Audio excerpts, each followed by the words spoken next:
우리 말씀의 제목을 한번 따라 하시겠습니까? 고난을 통해서도 전파되는 복음.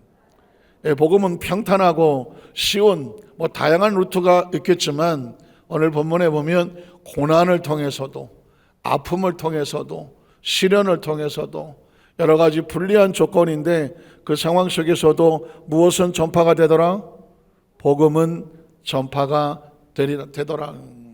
사실 앳빌골빌 무슨 뜻인지 아시겠어요? 한번 따라 하세요. 앳빌골빌 무슨 골다공증 약인가? 앳빌골빌 뭘까요? 한번 따라 하실게요. 옥중서신. 옥중서신은 또 뭐야? 춘향이가 옥중에서 서신을 썼나? 성경 속에서 보면 바울이 감옥에 수감된 가운데서도 그 교회를 향하여 서신을 씁니다.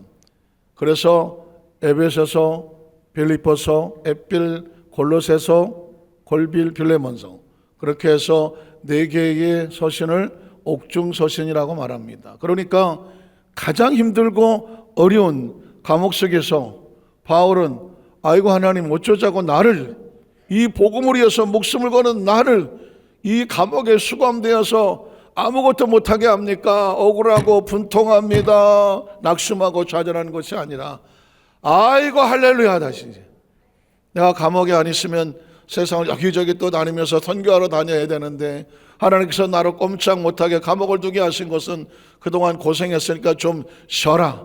그리고 앉아서 뭐를 써라? 그 교회마다 서신을 말씀을 써서 받아서 말씀을 전하는 그 기간으로 삼아라. 그러니까 감옥이란 단어는 고난이요, 슬픔이요, 아픔이요, 장애물인데 거기서 뭐가 나오더라? 서신이 나오는 거지. 그래서 앳빌골빌 이건 제가 만든 말인데 시험 볼 때 옥중서신을 쓰시오 그러면 앳빌골빌 그렇다고 여러분이 거기다가 앳빌골빌이라고 쓰면 빵이에요. 그래서 앳빌골빌로 외웠고 외우는 사람들은 다 이 단어로 연상으로 외우잖아요. 그래서 앳빌골빌은 무슨 서신? 옥중서신. 그런데 이 단어 자체가 옥중서신이라는 단어 자체가 눈물이 나잖아요. 가장 힘든 고통의 과정인데 거기서 주옥 같은 하나님의 눈물의 말씀이 전포가 되더라는 것입니다. 그래서 오늘 성경에 보면 빌립보서 1장 3절로 11절에 보면 이 바울이 옥중에서 빌립보 성도들을 향한 자신의 심정과 사랑을 기록해 놓은 것이 3절로 11절에 있어요. 그래서 이 성경은 서신이긴 하지만 거기에 바울의 눈물이 있고 기도가 있고 사랑이 있고 아픔이 있고 처절한 호소가 있어요. 자, 우리 읽어보겠습니다. 내가 너희를 뭐 할 때마다 생각할 때마다 그냥 감옥에 있으니까 딴 거 할 건 없어. 생각만 해. 그런데 생각해 보셔야 돼요. 내가 지나온 나의 삶 가운데에 나의 사역 속에 같이 동참을 했던 이 빌립보 교회 그리고 성도들 그 성도를 생각할 때마다 어떤 마음이 들어요? 나의 하나님께 뭐하며? 감사하며. 여러분 혹시 정말 가만히 묵상 중에 어떤 사람을 생각할 때마다 참 감사하다 그런 감사의 마음을 주는 그런 고마운 사람이 있습니까? 고맙기는 개뿔씨 그냥 내 속에 막 원망과 나를 고통스럽게 하고 억울하게 하고 나 상처 주고 이런 가시가 먼저 생각난다. 그럴 수도 있거든요. 손 들지 말아요. 미안해요. 제가 아픈 데 건드린 것 같아요. 그런데 바울은 뭐라고 말하냐면 내가 너희를 생각할 때마다 이 웬수야가 아니라 하나님께 감사하더라. 전 그랬으면 좋겠어요. 우리 여도수 반사교회 성도들이 누군가 나를 생각할 때 누군가 우리 성도들 가운데 누군가 나를 생각할 때 그 사람의 기억 속에 그 사람은 참 감사한 사람이다. 감사한 사람이다. 어떻게 생각하세요? 인생을 살면서 이건 신앙을 떠나서라도요 인생의 삶의 목적에서 누군가 나를 기억해 줄 때 그 사람이 나를 생각하면서 참 감사하다 라고 느낄 수 있다면 우리가 그렇게 뛰어난 사람은 아니지만 그래도 삶의 한 부분은 성공적인 삶을 의미 있는 삶을 가치 있는 삶을 살았다 그렇게 생각되지 않겠어요? 가끔 가다가 전혀 생각지 아니한, 요즘 들어서 참 신기한 말이 이렇게 생각하는데, 그 전에 몇 주 전에, 오늘도 제 생일이지만 여러분들 생일이고 몇 주 전에 제가 생일이 있었잖아요. 그런데 이번 생일에는 희한한 일이 있었어요. 전혀 한동안 연락도 없거나 저한테 카톡을 보냈는데 내가 누군지를 모르겠어. 내가 누군지를 모르겠는데 또 본인의 이름도 없고 뭐 이니셜 같은 걸로 뭐 반석 뭐 이렇게 써놨어요. 그러니까 내가 정체를 알 수가 없어. 사진도 없어. 그런데 뭐 생일을 축하하고 뭐 또 목사 쪽하고 그런 문자가 들어와. 그럼 당황하죠. 이분이 누굴까? 그런데 전혀 내가 모르겠는데 그분은 기억을 하고 감사의 고백에 축하한다는 그런 문자를 보내. 그러면 여러 가지 생각이 있지만 그 중에 하나는 뭐냐면, 그분의 기억 속에 그렇게 나쁘게 기억되지는 않은가 보다. 기억해서 그렇게 문자라도 보내주니까 제가 마음 한편으로는 하기도 하면서 한편 감사하기도 하고 그런 거예요. 누군가의 기억 속에 어떤 기억으로 남느냐, 이건 중요한 거예요. 뭐 굳이 김춘수라고 하는 시인의 꽃을 빌려오지 않아도 그 내용의 처음이 그렇게 시작하거든요. 그가 나의 이름을 불러주기 전까지 나는 하나의 몸짓에 지나지 않았다. 뭐 어떤 시는 뭐 눈짓이라고 표현하기도 하는데 몸짓에 지나지 않았어요. 떨림과 흔들림이었어요. 그런데 그가 나의 이름을 불러주었을 때, 누군가의 기억 속에 있어서 그가 나를 기억하고 이름을 불러주었을 때 나는 그에게로 가서 꽃이 되었다는 거예요. 길가에 흔들리는 꽃들이 아무도 기억하지 않고 저 꽃이다 라고 발견하지 아니하면 존재하나 존재하지 않는 것과 같아요. 그런데 누군가 와 꽃이다, 오 여기 이쁜 무슨 꽃이 폈네 라고 하며 들여다보고 이 이름을 불러주면 그 순간 그 사람과 두 사람의 관계는 굉장히 의미 있는 관계가 되는 거죠. 인간의 삶 속에도 마찬가지예요. 누군가를 기억하지 아니하면 이 80억 인구가 지구상에 지금도 이 대기권 안에 같이 존재하지만 사실은 존재하나 안 하나 별로 의미가 없어요. 모르잖아요. 그런데 누군가를 기억하고 그 누군가에게 감사, 고마움, 그 생각이 떠오르고 교통하는 순간, 그 순간은 가장 의미 있고 축복의 순간이 되는 거죠. 우리 성도들이 누군가의 기억 속에 감사한 사람이 되어지는 것처럼 우리의 생각 속에서도 누군가를 생각하며 감사해야 될 사람을 절대로 뭐하지 말자. 절대로 잊어버리지 말자 하죠. 감사를, 누군가 나에게 감사로 기억해 주는 것도 고맙지만 내가 누군가의 얻은 감사를 잊어버리지 않고 사는 것만큼 중요한 것도 없어요. 바울은 옥중에서 내가 너희를 생각할 때마다 나의 하나님께 감사하다라는 표현을 썼습니다. 이 구절은 어떤 구절보다 중요할 것 같아요. 어디다 부엌에다가, 부엌이 요즘 없나? 아니 어쨌든 눈에 띄는 데다가 붙여놓고 내가 너희를 생각할 때마다 나의 하나님께 감사하며 라고 한다면 난 오늘 하루를 또 누구를 감사하며 누구를 생각하고 갈까? 오늘 하루아침에 굉장한 묵상이 되지 않겠어요? 그리고서는 하루의 묵상뿐 아니라 매일 묵상하면 감사 일기가 되고 감사의 심령이 되고 감사의 기도가 되고 하루를 행복하게 만들지 않겠습니까?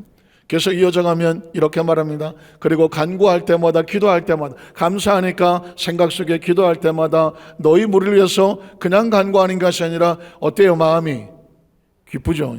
기쁨으로 감사하니까 기쁨이죠. 감사하면 기쁨이 생기는 거죠. 행복하고 싶으세요? 그러면 감사하십시오. 이거 제가 비장의 무기인데 여러분은 진짜 겁나게 사정없이 허벌나게 칭하게 이쁘게 하실 것, 얼굴이 달라질 수 있는, 제가 성형 수술은 아니지만 그 이상 효과가 날 수 있는 것을 가르쳐 드리겠습니다. 이거 언제 하나 그랬더니 오늘 해야 되겠네. 한번 따라 천사 미소. 누군가 여러분의 이 미소를 쓰고 싶으면 미소 천사를 쓰시든지 천사 미소를 쓰세요. 에이 뭐 별것도 아니네, 천사 미소 많이 듣던 건데. 천사는 뭐냐면 1000번을 감사하고, 한번 따라하시겠어요? 1000번을 감사하고 1000번을 웃자. 그게 천사 미소요, 미소 천사예요. 하루에 작정을 하시고 1000번을 감사하는 겁니다. 그러니까 숨만 쉬어도 감사하는 겁니다. 하나님 감사합니다. 하나님 감사합니다. 어떤 상황임에도 그 상황 속에서 해석을 하지 마세요. 이게 뭐 나한테 되는 거야 안 돼, 좋으니 나쁜 일을 내가 해석하지 마세요. 내게 주어진 것을 그냥 내가 감사하다. 오, 올라가 나와서 감사하다. 조금 늦었나? 아, 괜찮다. 조금 더 감사하다. 전철을 못 탔나? 아이고, 너 차를 놓쳤네. 아이고, 이 차를 놓쳤지만 다음 차 오는 게 더 감사하다. 혹시라도 뭔가가 지금 내 상황이 안 맞는 것 같은데, 옛날 같으면 팍 하고 올라올 것 같은데, 아이고 감사하다. 이 상황도 감사하다. 이게 어떻게 될지 모르겠는데 감사하다. 이해해도 감사하고 이해가 안 돼도 감사하다. 아이고, 눈이 초롱초롱해도 감사하고, 아이고, 목사님이 나를 이쁘게 한다는데 눈깔이 왜 이렇게 감기냐 해도 감사하다. 왜? 아직 안 감았으니까. 아직 다 안 감았으니까. 이거 완전히 감았으면 무슨 소리인지를 전혀 모르겠었는데, 나만 모를 건데, 이렇게 하다가 갑자기 눈이 확 떠졌어. 모든 상황이 감사하는, 숨만 쉬어도 감사하다. 하루에 1000번, 이거는 굉장히 중요한 역시 관용어구예요. 하루에 1000번을 감사하면 해결 안 될 일은 하나도 없다.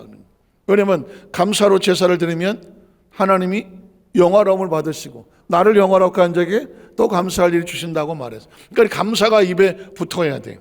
그렇게 살면 얼굴이 어떻게 되겠어요? 미소가 나오죠. 1000번을 감사하고 1000번을 웃자. 1000번을 웃자. 잘 안 웃어지죠? 저도 어제 국민을 모여서 큰 행사를 이제 치렀는데, 그 카메라 감독이 목사님들 뭐 다 얹혀놓고 사진을 찍잖아요. 그러니까는 표정들이 다, 목사님들도 표정이 다 근엄한가 봐. 그러니까 이 카메라를 찍는 사람들은 이유가 저게 뭐예요? 미션, 사명이 뭐예요? 웃자. 좀 웃어주세요. 뭐 웃어주잖아요. 우리 교회 홍모 목사님은 맨날 이거 지금 홍 목사님 나이에 이거 할 나이가 아닌. 그것도 뭐 이걸 왜 이러겠어요? 지나가다가 하면 저 사람 이상한가 그러지만 카메라를 놓고 하니까 어쩔 수 없이 카메라 대다 보니까 다들 어디 무슨 조직 폭력배들이 한꺼번에 딱 이런 표정이니까는 이렇게 사진 찍으면 안 되니까 뭐라고 말하냐? 웃어주세요. 할렐루야. 뭐 이건 안 하나. 내가 그래서 아주 때로는 불안해. 어디서 뭐가 나올지 몰라. 이럴 수도 있어. 근데 어제 보니까 그분이 꽤 유명한 영상 감독인데 목사님들 딱 놓고 뭐야 이게, 그렇게 웃기려고 하는 거예요. 이걸 웃기려고. 그래서 내가 눈물이 나더라고. 아유, 저 양반이 무슨 죄가 있어서 목사들을 다 앉혀놓고 웃기려고 그렇게 웃더라고. 아유, 거기 그래 어떻게 좀 웃어줘야지. 여러분 보세요. 제가 그런데 안 웃잖아. 어쨌든 웃으면 기쁨이 생겨요. 1000번 감사하고 1000번 웃자. 그런데 1000번 웃기가 쉬워요, 안 쉬워요? 한 번 웃는 것도 힘들어서 그냥 뭐 별짓을 다 하고 뭐 깎고 뭘 해야 되는데, 그래서 좋은 방법이 있어요. 제가 해봤어요. 입꼬리만 올려. 입꼬리만 한번 해보세요. 해봐요. 인상 쓰지 말고 거울 가서 해보세요. 이 꼬리가 내려오는 순간 10년은 늙어 보여. 근데 얘가 딱 올라가는 순간 15년은 젊어져요. 한번 해보세요. 제가 이러고 그랬더니 지난번 어떤 권사님이 목사님 꿈에 나올까봐 무서워요. 그래서 나 열심히 웃었다니까. 그랬더니 꿈에 나올 것 같다. 그런데 중요한 건 이 꼬리를 올리잖아요. 진짜 눈이 웃더라고. 제가 이렇게 하고 거울을 봤어요. 내 눈이 웃고 있더라고. 이렇게 해보세요. 이렇게 하고 웃어보세요. 안 돼. 제가 이야기를 드는 건 비장의 무게예요. 1000번을 하루에 감사하고 1000번을 웃으면 내 앞길에 안 풀릴 일이 없어. 감사로 풀리고 웃는 얼굴에 침 뱉습니까? 아니에요. 웃으면 뭐가 와요? 복도 와요.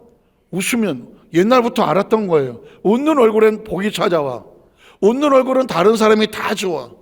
그리고 아주 옛날에 여러분은 잘 몰라도 되는 유행가 가사에 웃는 얼굴은 다 이쁘다 그런 가사도 있어. 웃는 여자는 다 이쁘다 그런 가사도 있어. 뭐 굳이 여자만 이쁘겠어? 웃는 남자도 이쁘겠지. 자, 그래서 크리스찬들은 마음속에 오늘 하루부터 1000번을 웃고 1000번을 감사합니다. 그래서 우리 닉네임이 뭐예요? 천사 미소, 아니면 미소 천사를 해라. 천사란 1000번을 감사하고 1000번을 웃을 때 우리는 미소 천사가 된다. 그건 성경적이다. 말장난이 아니라 성경적이다. 감사로 제사 드리는 자를 하나님은 지금도 찾고 계시는, 믿으십니까? 그래서 기쁨이 있는 거예요. 예수님 만상교회 성도들은 어디 갖다 놓아도, 다 섞어 놓아도 이러고 있는 것이 아니라 한 번에 알아봐야지. 예수님 만상교회 성도군요. 어떻게 하셨어요? 집에서 연습하, 이거 그냥 안 돼요. 제가 이게 되겠어요? 절대 안 돼요. 얼마나 저 운전하다가 조금 이상하면 이상 칼치기 들어오면 할 수밖에 없어요. 그건 내가 나를 다스리는 거예요. 내 안에 기쁨을 안 뺏기려고 하는 거예요. 내 안에 운전하다가 제일 치고 들어오거나 막 이러잖아요. 그럴 때 본능적으로 막 올라오려고 하잖아요. 이걸 뭘로 막아요?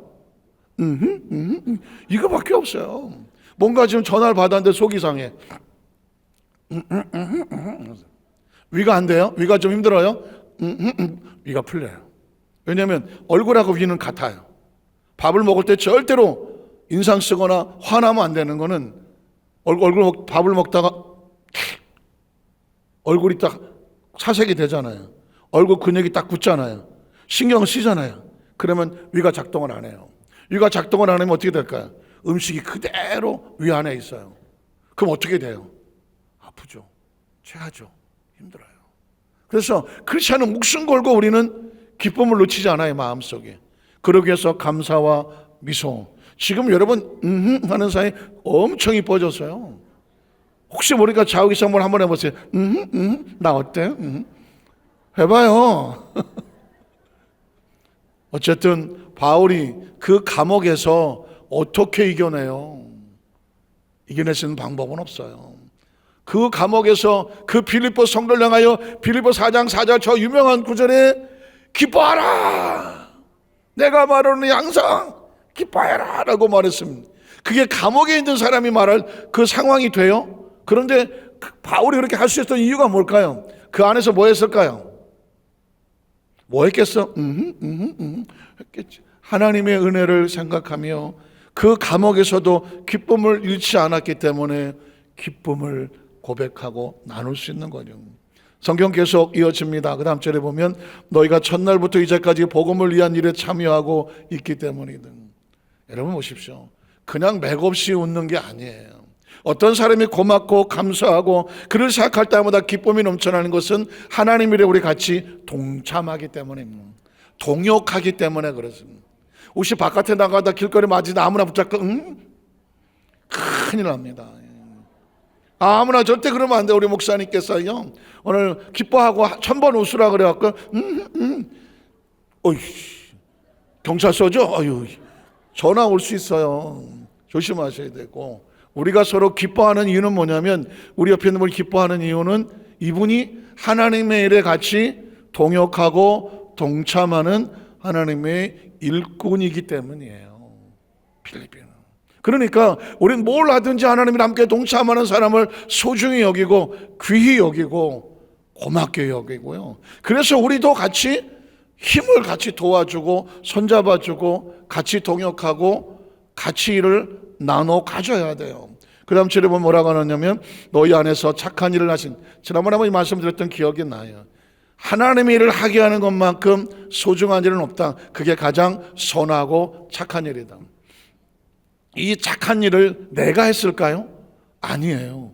하나님이 착한 일을 하게 하시는 마음을 주신 거예요. 마음을 주셔서 그 하나님이 그리스도 예수의 날까지 끝까지 이루실 줄을 우리가 확신해야 돼요. 그러니까 다시 말해서 하나님이 맡겨진 사명으로 기쁨을 얻었다면 쉽지 않아요. 인상 쓸 일 생길 거예요. 상처 주는 일 생기고 방해하는 일 생겨요. 그러나 하나님이 나에게 일을 맡기셨으니 하나님 기도합니다. 끝까지 내가 이 일을 감당해내게 하여 주시옵소서. 그가 나를 선택하셨다면 그가 나를 통하여 끝까지 이룰 줄을 내가 믿습니다. 이게 확신하는 거죠. 그 다음 절을 보면 이렇게 내가 너희 무리를 위해서 이와 같이 생각하는 것이 마땅한데 너희가 내 마음에 있다. 전 이 구절을 잊어버릴 수가 없어요. 여러분, 누군가의 마음속에 그 사람이 참 소중하고 잊을 수 없는 사람이라고 마음에 있다면 이것처럼 소중한 것이 있을까요? 나의 매임, 옥중에 매여 있고 복음을 증거하는데 그 네가 믿는 예수가 진짜 구주냐 메시아냐고 하는 그들을 향하여 그 복음을 변명한다고 말하는 게 아니라 변증하는 것이죠. 그걸 가지고 예수가 그리스도일 수밖에 없는 것을 논증하고 그리고 그걸 확신함에 있어서 너희가 다 나와 함께 은혜에 참여한 자가 됐다. 같이 있어주고 같이 손잡아주고 같이 변증해주고 같이 은혜를 같이 나누는 복음에 함께 주었다는 거죠. 스스로 다시 말해서 바울은 혼자가 아니었다. 항상 빌립보 교회 성도들이 영적으로 때로 물질적으로, 왜냐하면 선교를 하고 전도를 하고 복음을 증거하는데 그냥 되는 건 없잖아요. 배를 타고 1차, 2차, 3차 전도여행을 여기저기 다닐 때도 배값이 얼마예요? 가서 복음을 전하고 먹고 자고 생활하고 찾아가서 복음을 증거해야 되고, 이런 상황 속에 영적인 실탄은 물질이 될 수밖에 없죠. 기도가 중요한 것만큼 마음의 후원이 중요한 것만큼 물질이 될 수밖에 없는 거예요. 그런데 그 모든 일에 어떻게 했다고요? 같이 은혜로 참여했어요. 계산하지 않았어요. 계산하면 참여가 안 돼요. 그런데 이게 하나님의 일이니까 은혜로 참여한 자가 되었더라. 그 다음 절에 보면 내가 예수 그리스도의 심장으로, 제가 이 본문을 다시 한번 리마인드하는 이유는 뭐냐면 예수 그리스도의 심장으로, 예수 그리스도 그냥 심장도 아니고 예수 그리스도의 심장이 뭐예요? 예수님께서 우리에게 피를 쏟아 생명을 쏟아 사랑하는 그 사랑으로 우리를 구원하셨던 것처럼, 보통 심장은 이게 뭐예요? 이게 심장이잖아요. 하트잖아요. 심장이란 말이죠. 그런데 심장을 표현하는데 우리가 이걸 무슨 의미로 써요?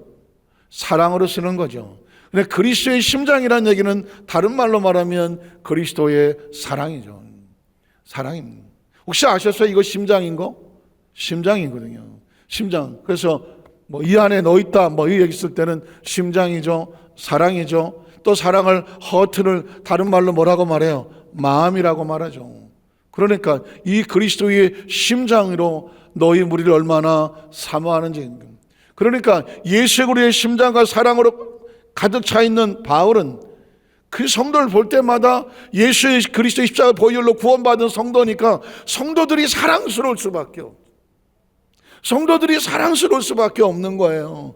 예수님의 심장으로 우리 성도를 피값으로 사신 한 영혼이 예수의 심장으로 피값을 주고 샀어. 그러니까 지금 눈앞에 있는 우리 성도들 하나하나가 예수의 심장으로 맞바꾼 그리스도의 사랑의 대상이잖아.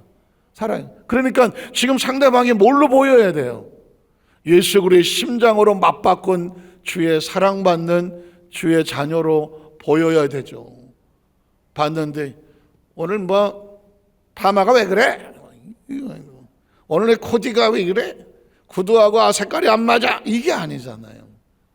사실 사람은 자꾸 판단하려고 드는데 우리는 사람은 외모를 보지만 하나님은 우리의 뭘 볼까요? 심장을 보죠. 심장. 마음을 보고 사랑을 보고 헌신을 보고 그의 눈물을 보고 기도를 보는 거죠. 그래서 그 마음을 가지고 앞으로 저와 여러분이 피차 여러분을 서로 바라볼 때 사랑으로 바라보여요. 주의 심장으로 바라보여요. 소중하고 귀하고. 지금 한국 교회의 가장 큰 문제는 뭐냐면 서로를 바라보는 관점이 내 관점으로 내 쌍안경, 내 안경을 쓰고 색안경을 쓰고 내 관점으로 너는 이렇지 라고 바라보고 절대로 타협하지 않는 것에 있습니다. 사실은 예수를 믿은 사람들은 색안경을 벗어 던지는 거고 그 속에 있는 영혼을 바라보는 이 심정에 눈을 떠야 진짜 예수를 믿는 겁니다. 한번 따라하시죠. 예수를 믿는 사람은 색안경을 벗어 던지는 거다. 그러면 뭐가 돼요? 색깔이 없는 순수한 그 모습에 영혼을 바라보고 있는 대로 이 사람은 이렇구나, 저 사람은 저렇구나, 저 사람은 저렇구나, 다양하지만 그걸로 판단하지 아니하고 그 속에 예수의 피값으로 산 주의 사랑받는 자녀, 그 소중한 영혼만 마음에 담가지게 돼서 나도 그 사람에게 그렇게 다가가고 내 색안경으로 나를 바라고 다가가는 것이 아니라 그 사람도 우리에게 그렇게 만날 때 비로소 나와 세상은 간 것 없고 오직 뭐만 남아요? 예수 그리스도만 남아요. 지금 정치 얘기는 정말 전 하고 싶지 않은데 이 작금의 대한민국이 지금 뭐 워낙 그냥 팽팽하게 지금 갈려 있어요. 좌우의 이념이 뭐예요? 이념이 뭐예요? 생각의 관념인 거래. 이치를 따져서 생각에 자기 나름인데 표현은 그렇더라도 다 색안경이에요. 색안경이에요. 어떤 사람은 빨간 색안경, 어떤 사람은 파란 색안경, 뭐 정당 색깔도 그렇지만 어쨌든 그런 색안경을 쓰고 이 관점으로 보는데 옛날에 정치라는 것은 여야가 싸우고도 지들끼리 텔레비 앞에서는 막 죽을 둥 살둥 하더라고. 끝나고는 근처 식당 가서 뭐 소주 한 잔을 놓고 서로 형님 낮에 너무 심했어요. 야 그건 뭐 다 보는데 어쩔 수 없잖냐. 그래 어떻게 할까? 적당히 타협해요. 그러면 그래 그럼 너희도 양보하고 우리도 이런 물밑 작업이 있었어요. 정치는 뭐냐면 생물과 같아서 사실은 국민에게 가장 좋은 방법이 옳다고 하면 정당이 조금 손해를 보더라도 서로 맞춰 나가서 결국은 뭐가 잘 돼야 돼요? 국민이 잘 되고 국가가 잘 돼야 되잖아요. 그러면 어느 정당이 조금 더 양보를 하는지를 국민들도 알아요. 그래서 성숙한 국민이 나중에 이렇게 성숙한 정당들이 정권을 잡고 끌고 가도록 어느 정권이 정권을 어느 정당이 어떤 정권을 받아도 나라가 믿을만 해야 그게 행복한 나라예요. 그런데 지금 예를 들어서 어느 정당이 정권을 잡으면 이건 도저히 우리가 용납이 안 되겠다. 그럼 이쪽은 이 정당이 안 된다. 저쪽은 저 정당이 안 된다. 이러고 막 충돌을 해버리잖아요. 충돌을 해버리면 이제 지금 뻔히 보이겠지만 대한민국의 대통령 탄핵이 어떻게 결정이 뭐죠? 이번 주냐 다음 주냐 뭐 계속 TV는 시청률을 올리려고 그런지 모르겠지만 이번 주다 다음 주다 뭐 계속 이게 올라오잖아요. 어떻게 될지 모르겠지만 그런데 지금 그 선거 기일날 놔두고 헌재 앞에 최대한 경찰이 출동하려고 난리를 하고 있죠. 왜 그럴까요? 어느 쪽으로 결정이 나든 간에 반대쪽에서는 절대로 용납할 수 없다고. 도대체 그게 무서운 거예요 지금. 그랬더니 한쪽에서는 지금 어떻게 헌재가 결정을 내리더라도 수용하자. 그래서 뭐 여당 야당이 각서를 쓰자. 그랬더니 쓸 듯 말 듯 하다가 지네들은 안 쓰고 여론용이다 그러면서 계속 핑계로 빠져나가고 지금 상황 정치가 이렇거든요. 그러니까는 지금 우려하는 것에서는 이 탄핵을 결정이 나더라도 그걸 다 온 국민이 수용해야 된다라고 말을 하지만 그런 수용하자는 또 패가 있는가 하면 절대로 수용할 수 없다. 우리가 요구하는 쪽으로 결정나지 않으면 우리는 절대로 수용할 수 없다. 또 이런 또 파가 또 갈라질 거잖아요. 아마도 모르긴 몰라도 한국 정치 역사 속에서 이것처럼 어렵고 힘든 일은 없는 것 같아요. 어느 쪽으로 결정을 나든 나라가 지금 딱 두동강이 날 판이에요. 두동강이 날 판이라고. 그러니 이걸 지금 어떻게 결정하느냐. 사실은 헌재에서도 결정을 내기를 목숨이 왔다 갔다 할 것 같으니까 본인들도 힘들고 안 할 수도 없고 또 거기 퇴임 날짜를 두고 있어서 퇴임하기 전에 확인을 해야 되고 뭐 이런 상황 속에 있어요. 그러니까 지금은 어떤 묘수가 떠오르지 않아요. 소위 말하는 신의 한 수가 나와야 되는데 그 신의 한 수는 하나님이어야 되는 거죠. 이 복잡한 문제는 사람이 여기서 누구 한마디만 말 잘못했다가는 그냥 뭐 큰일 나는 일이 벌어집니다. 왜냐하면 지금 워낙 팽팽한. 근데 누구도 악소리 못하고 쩍소리 못하도록 야 이런 수가 있었어? 근데 그런 수가 하나님이 보여주셔야죠. 그래야 하나님께서 이 나라의 미래에 대한 소망이 있는 거죠. 그럼에도 불구하고 대한민국은 이미 무너졌으면 이미 벌써 일제 36년 때 끝난 겁니다. 이 나라는 36년을 식민지를 살았는데 어떻게 해상을 하겠어요? 그런데도 연합군이 일본을 히로시마 나가사키에 원폭을 떨어뜨리니까 일본이 두 손을 드니까 우리나라가 해방이 됐어. 우리나라 해방은 우리가 어떻게 뭘 한 게 하나도 없어요. 일본이 손을 드는 바람에 일본의 식민지로 있던 나라들은 다 같이 해방이 된 거예요. 그러니까 그 해방은 정치가 한 게 아니고요, 군사가 한 게 아니고 무슨 뭐 위대한 열사가 한 건 아니에요. 그러니까 이미 벌써 우리나라가 일제 식민지에서 해방이 됐다? 엄청난 은혜죠. 그러면 6.25 전쟁에서 우리나라가 휴전에서 반토막이라도 건진 거는 이건 우리나라가 군사가 뛰어났나요? 뭐 장군이 있었나요? 뭐 대통령이 뭐가 있었나요? 아무것도 없었어요. 어쩔 수 없이 유엔군 얘기를 할 수밖에 없지만 유엔군이 어느 나라에 파송하기 위해서 유엔 상임이사국이라는 나라가 거기서 다 오케이를 해줘야 되는데 소련이 있고 중국이 있는데 그 나라가 지네들이 치들어왔는데 그 나라에서 난 반대요 하면은 미국이나 어느 영국, 프랑스 군사 못 보내요. 아시는 것처럼 비하인드 스토리지만 그 마지막 투표한 자리에 소련 대사가 참석을 못한 거거든요. 있을 수 없는 거예요. 중국은 당사자라 싸울 수 없는 거고. 그래서 나머지 사람이 다 찬성을 하는 바람에 유엔 16개국에서 그 젊은이가 그 한국에 와서 피 흘려서 지켜낸 나라예요.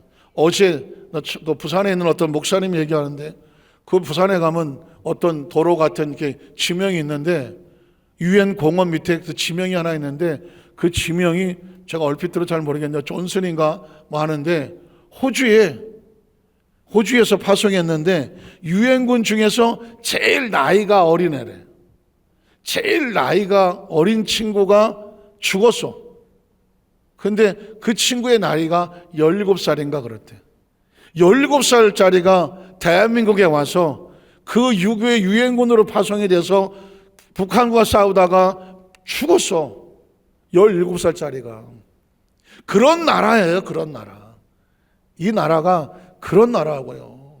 우리가 무슨 원래부터 잘 먹고 잘 산 나라가 아니라 이곳에 전 세계 젊은이가 와서 16개국에 와서 16, 19, 20, 21, 22 그 군인들이 와서 피 흘려서 지켜낸 나라예요. 지켜낸 나라라고. 그러니까 사실 우리나라는 큰 은혜를 입은 나라지. 오죽하면 애국가에 하나님이 보호하사 우리나라 만세잖아요. 이건 종교에 상관없이 우리나라는 아예 태생 자체가 하나님이 보호하지 않으면 살 수 없는 나라예요. 지금 이 상황 속에서도 우리는 하나님을 믿고 그래서 크리스찬들이 기도를 하는 거예요. 여야를 떠나서 여의 방법도 야의 방법도 극한으로 치닫잖아요. 거기 어떻게 이렇게 피값으로 세운 나라인데 이건 하나님의 은혜로 하나님께서 정말 누구도 악소리 못할 정도로 하나님의 묘수가 있어서 이 나라를 건져 주시옵소서. 마치 출애굽을 하듯 바로 왕이 입도 깜짝도 못하고 홍해수를 열어서 하나님 이스라엘 백성을 안고 건너오셨던 것처럼 이 대한민국에 하나님의 역사가 있기를 정말 간절히 우리 모든 성도들이 기도로 하나로 되어 주시기를 주의 이름으로 축복합니다. 이것이 이제 하나님이 우리를 사랑하시는 이 나라를 하나님 얼마나 사랑하시겠어요. 그렇게 피값으로 세우셨는데 우리가 나라를 하나님의 가운데 우리도 그 기도로 은혜를 잊지 않아서 그 마음을 가지고 서로를 바라볼 때 우리는 이것저것 떠나서 한 사람 한 사람이 예수의 심장으로 사랑받는 하나님의 자녀입니다. 이것만 서로에게 바라보세요. 혹시 이념이 다르더라도, 혹시 뭐 사상은 뭐 공산주의는 절대로 안 되겠지만 어쨌든 생각이 조금 다르더라도, 고향이 다르더라도, 혹시 뭐 자라온 어떤 생활 문화가 다르더라도 우리 피차 서로 불쌍히 여기고 긍휼히 여겨서 오직 우리에게는 뭐만 보인다? 예수 그리스도의 심장으로 구원받은 우리 하나님의 자녀들만 그렇게 긍휼히 불쌍히 여기는 우리 성도 되시기를 주님의 이름으로 축원합니다. 기도하겠습니다. 하나님 아버지 감사합니다.